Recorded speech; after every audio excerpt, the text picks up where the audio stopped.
ele tem tanto no padrão 4 kg quanto no padrão 7 kg. A gente chama padrão 4 kg de padrão americano e padrão 7 kg de padrão europeu. A norma define que o padrão 7 kg é para autoclaves com mais de 54 litros. E o padrão 4 kg para autoclaves com menos de 54 litros. Os Estados Unidos assumiram que o padrão de 4 kg poderia ser usado para todas as autoclaves.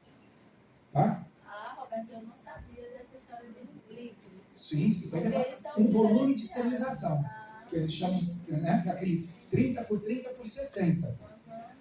Embora nós tenhamos um grande problema no Brasil. Existe a menos de 4 kg? Não, não tem.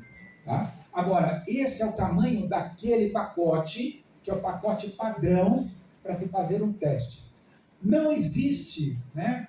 Por exemplo, vamos falar aqui de Boidic, né? A gente tem esses indicadores químicos.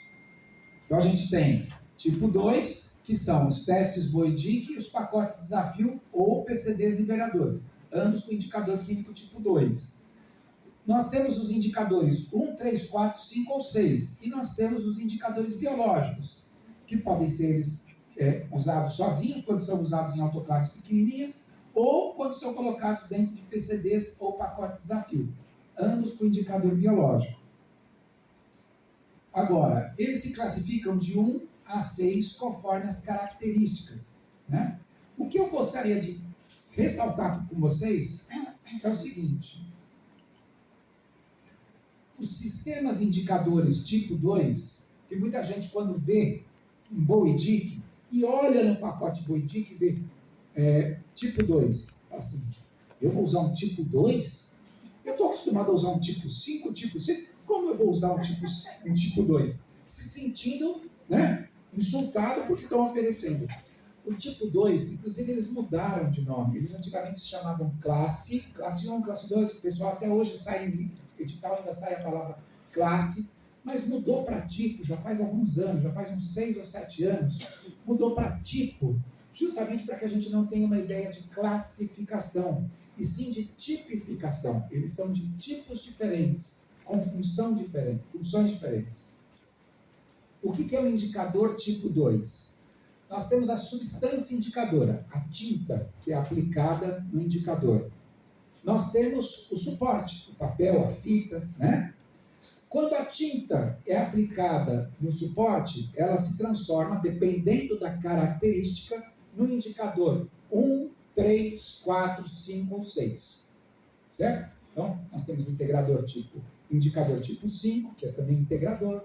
Nós temos indicador tipo 6, que é também emulador, nomes, né? Quando este indicador é colocado dentro de um teste específico que causa o papel de desafio, este conjunto é chamado tipo 2. Então, o pacote que vocês criam com integrador químico tipo 5 dentro, não é mais um tipo 5, é um tipo 2. O Boidic que vocês compram é um tipo 2. O PCD de papel fabricado pelo concorrente X é um tipo 2. O PCD de uso permanente é um tipo 2. Todos eles são tipos 2. Tá? Isso está na norma. Inclusive, este desenho é retirado da norma 11.140. Tá? Bom, nós temos vários tipos de Boidic. Eles foram evoluindo, né? Descartáveis, pacotinhos de uso permanente, eles foram evoluindo. Né? Nós temos aqui indicadores químicos, né, que também foram evoluindo, né, e foram características, janela, adesivo, tamanhos diferentes, né, são para serem colocados nas caixas ou nos pacotes. E uma característica importante, nenhum destes indicadores pode dizer o que acontece dentro de um canulado. Esses indicadores só podem dizer o que está acontecendo, que o vapor chegou com qualidade no ponto onde se encontram, ou seja, na superfície dos materiais onde eles estão próximos. Tá? Como é que é o comportamento de um tipo 5? O tipo 5, enquanto o indicador biológico né? A gente vai ter uma resposta segura do indicador biológico da população inicial até o momento em que eu vou incubar e esse biológico vai dar negativo. Então eu sei que se ele deu negativo, ele chegou daqui para baixo. Então a gente vai assumir esse ponto, que é o ponto que com certeza ele chegou. Mas eu não tenho a certeza de que a minha carga vai ser liberada nesse ponto, que é o que a gente chama de sobremorte. E a norma pede para que a gente libere a carga somente nesse ponto. O integrador químico tipo 5 consegue me dar essa resposta. Ou seja, o integrador químico tipo 5, ele me dá, no mínimo, a curva de morte de um biológico, porém chegando num nível de segurança que a gente chama de 10 a menos 6. Pacote desafio. São vários tipos. Eu posso criar o meu próprio pacote de desafio? Pode criar o seu próprio pacote. Existem vários disponíveis. Uso permanente, que vai 2 produtos dentro, vai tanto biológico como integrador. Aqui também vai biológico com integrador. Outros modelos, ou vão só biológico, ou vão só integrador. Posso criar? Pode criar o seu próprio pacote de desafio. Só que nenhum deles pode ser atribuído a você aleatoriamente. Inclusive, houve uma reunião, minha querida Jéssica, que está na sala do lado, da máquina medical, estava comigo nessa reunião. Houve uma reunião, 4 ou 5 vezes, houve uma reunião na BNT, para se fazer uma carta de recomendação à SOBEC, explicando a importância e o uso dos dispositivos de uso permanente e dos dispositivos descartáveis. Ou seja, os PCDs, né? PCDs é o nome que vem do inglês, Process Challenge Device, no português ficou como DDP, Dispositivo de Desafio de Processo. Essa carta de recomendação traz basicamente a seguinte informação: ninguém pode chegar para você e oferecer, este PCD vai proteger a sua carga. Nenhum fabricante pode fazer isso. Por quê? Por uma simples razão. Nenhum fabricante conhece a sua carga. Então, qualquer PCD, inclusive esses, todos que forem oferecidos a você, eles têm que ser colocados em validação. Colocados em validação não quer dizer que eles vão ser colocados na validação do seu processo de esterilização.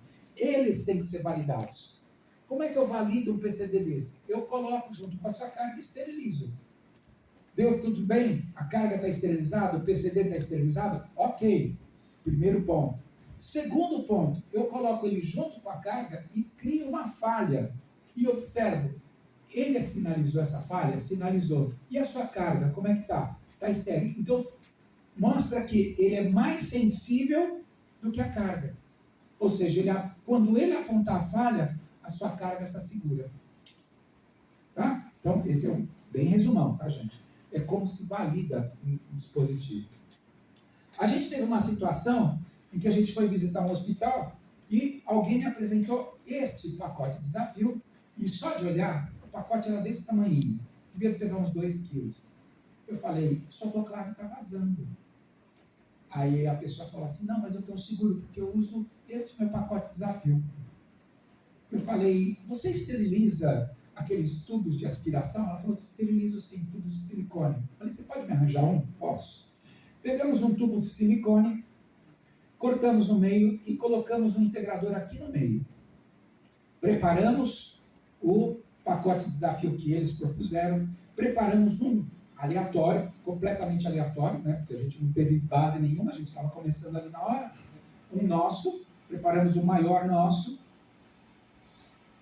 pegamos esse tubo de silicone que nós cortamos com o integrador químico dentro, juntamos e passamos fita de autoclave, enrolamos da forma como eles enrolam normalmente e colocamos um integrador químico aqui. Lembra que eu falei de um integrador químico? Ele só diz o que acontece no ponto em que ele se encontra. E aí realizamos um ciclo com defeito, de propósito. Um ciclo bom, a gente sabe que é tudo bem. O problema é ver se o monitor aponta a falha no ciclo com defeito. Realizamos um ciclo com defeito. O ciclo era 134 por 10, nós realizamos um ciclo de 134 por 2 minutos. De propósito. Resultados. Dentro do tubo, percebem que está marrom aqui? Ele tinha que ficar preto. Então ele apontou a falha. Ou seja, o vapor não chegou aqui dentro. Na quantidade no tempo que teria que chegar. O que está fora? Não apontou. Porque o que está fora só mostra o que acontece no ponto em que ele se encontra. Pacotes de desafio. Apontaram falha. Né? A gente aqui não consegue enxergar tão bem o contraste, não sei se... mas esse apontou mais a falha, esse apontou menos, esse apontou falha, que está marronzinho, tinha que ficar preto, e esse também apontou. E esse daqui, que estava dentro do pacote construído, nenhum dos produtos apontaram a falha. Ou seja, a gente mostrou. Pacote de desafio tem que ser validado proporcional ao equipamento e à carga que vai ser desafiado. Não é aleatório. Então não dá para chegar com nenhum pacote de desafio e falar, usa o meu que se tiver ok, você está seguro. Ninguém pode fazer isso. Essa é a recomendação, de uma maneira resumida, que a gente vai ser passado para a SOBEC para ser distribuído. Até porque é um fato onde surgiu a dúvida. Surgiu a dúvida do seguinte comentário. Tem muito pacote de desafio, né, muito dispositivo de uso permanente, causando dúvidas na internet. Bom, aí minha primeira conversa, minha primeira discussão com os demais do grupo foi: quais são as situações em que esses dispositivos estão apontando falha e estão causando dúvida? Porque não está passando. Aí, gente, eu faço um alerta para vocês. Cuidado para vocês confiarem demais nos dispositivos que estão passando. A falha pode estar nos que estão passando, e não nos que não estão passando. E é engraçado como toda vez que tem um dispositivo que não passa, parece que é como se nós não quiséssemos ser questionados quanto à veracidade e à integridade dos nossos processos. O dispositivo, o BOIDIC, o integrador, o biológico, não deu o resultado que a gente esperava, o problema é no produto, não é no processo. É normalmente isso que a gente vê. Esse aqui comecei a usar, agora começou a me dar problema. Como é que ele começou a me dar problema? Ele, de repente, pode estar apontando o problema onde o outro não apontava. Né?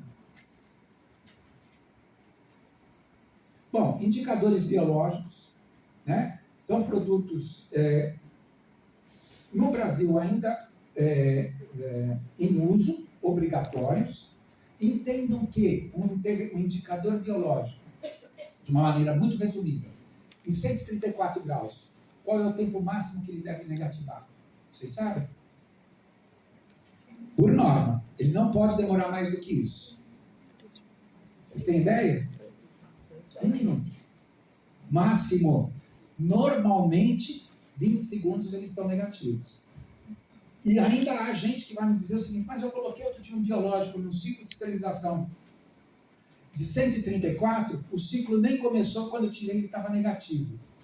Claro, você tem a fase de aquecimento, você tem os pulsos, tudo isso é calor, está sendo transmitido, ele está morrendo. Como os micro-organismos também estão. Mas o indicador biológico, entendam, é um produto sensível demais para o processo de esterilização. Motivo pelo qual muitos países não usam mais indicadores biológicos. Bom, aqui nós temos a curva de morte, né, a curva de sobrevivência. Eu não vou entrar nessa questão aqui, porque a gente está com o tempo super apertado, eu não quero estourar. Aqui nós temos a bula de um indicador biológico. Aqui nós temos a informação que eu falei para vocês. Então, por exemplo, FBio, 9,7 minutos. Ou seja, este biológico demora 9,7 minutos para entrar na curva em que ele começa a dar negativo. Para ele chegar no 10 a menos 6, é o dobro disso. Tá? Então a gente vai ter aí 18 minutos desse biológico, quase 20 minutos, para que ele chegue na curva de 10 a menos 6. Fita de autoclave. Né? Gente, isso é monitorar fisicamente. É obrigação do responsável pela CME pegar todas as fitas de autoclave, mesmo do turno em que ela não esteve presente, pega depois, olhar e fazer uma checagem dos pré-ajustes, o que estava pré-ajustado, qual era o lote, qual era o tipo de programa, temperatura do ciclo, tempo de secagem, e observar se o que foi feito, o que aconteceu, é aquilo que a gente esperava. Ou seja, se o ciclo era um ciclo de 5 minutos, se demorou 5 minutos. né, de esterilização. Se na fase de esterilização a temperatura não ficou abaixo da nominal. Se é 134, não pode ter 133,9. Ah, mas 133,9 afeta a esterilização? Não, não afeta a esterilização, afeta a confiabilidade do processo. Se o equipamento não é capaz de trabalhar em 134,5 para não jogar para baixo de 133,9, o equipamento não é confiável. Então não afeta, é como se você perguntasse para o gerente do banco. Você chega no gerente do banco e pergunta assim: o senhor administra bem a minha conta? Ele fala: administro. Colhe a sua conta direitinho, tenho certeza que todos os seus rendimentos estão precisos. Aí você paga alguma coisa, ele te dá o troco, e ele erra 10 centavos no troco. 10 centavos faz diferença na sua vida? Não. Você confia num gerente que na hora de fazer a conta te dá 10 centavos errado? É a mesma coisa da autoclave. Isso muda a confiabilidade do processo.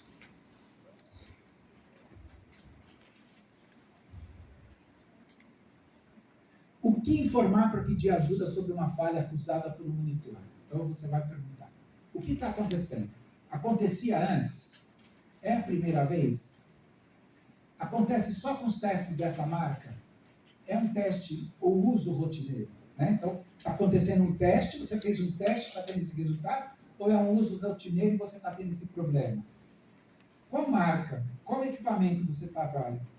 Como é feita a manutenção? Quais são as suas impressões? Olha, o equipamento, eles fazem manutenção aqui, mas é complicado. Às vezes não tem peça. Então, todas essas informações têm que ser passadas. O que houve? Faltou energia? Faltou água? Acontece sempre no mesmo horário? Relate o ciclo. Quantos pulsos de vácuo? Quantos pulsos de vapor? Qual o nível de pulso de vácuo? Qual o nível do pulso de vapor? Tempo e temperatura. Não adianta enviar só a foto da máquina, da fita da máquina. Tá? Boidic reprovando. Autoclave pré-aquecida. Porque se ela não for pré-aquecida, pode ser que ele reprove mesmo. Né? Vazão de água padrão. Se tiver uma redução no fluxo de água, o Boidic pode dar problema. A gente visitou um hospital que o Boidic, se eles trocassem ou fizessem testes de Boidic ou liberadores de carga por volta do meio-dia, 1h, dava problema. Por quê? O refeitório pedia vazão de água, porque estava mexendo com a parte de alimentação, tinha uma vazão de água muito grande, faltava água para autoclave. Se faltar água para autoclave, não funciona a bomba de vácuo. Lembra que eu falei? A bomba de vácuo funciona com menos água.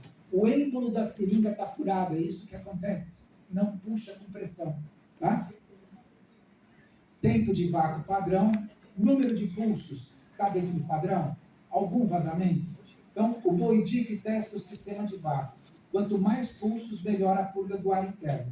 Se a engenharia aumentar o fluxo de vácuo e o problema persistir, está ocorrendo reentrada de ar. Se melhorar, o nível de pressão ou qualidade do vapor estão aquém do necessário. Liberador de carga. Gente, os princípios são os mesmos de investigação. O que aqui muda é: você colocou mais carga do que normalmente tinha. Ou seja, não mudou nada, mas você colocou mais carga. Mudou, já mudou. Né? A gente não pode esquecer essa história de a carga influencia no resultado. Se a carga não influencia no resultado, é porque o seu liberador de carga não é sensível o suficiente. Você enche a máquina de carga, testou com 3 pacotes, liberou a carga, encheu o autoclave até o topo, e o liberador de carga continua dizendo tudo bem? Será que você está usando o liberador de carga correto? Bem dimensionado? Né? Qualquer coisa ele aprova. Bom, volto só nesse detalhe aqui de baixo. Né? Os pacotes e embalagens utilizadas para esterilização saem molhados. O vapor está úmido? Já expliquei para vocês. Né? O vapor tem que estar dentro da concentração correta. O nível de água do gerador está correto? Porque se tiver muita água, em vez de entra vapor com respingos de água. Né? O tempo de secagem está correto? Os pacotes estão mal colocados ou encostando nas paredes? Se encostar na parede, o vapor que condensa na parede da autoclave escorre para o pacote, não pode encostar. O filtro ou purgador está entupido ou defeituoso? A pressão do vapor não é suficiente?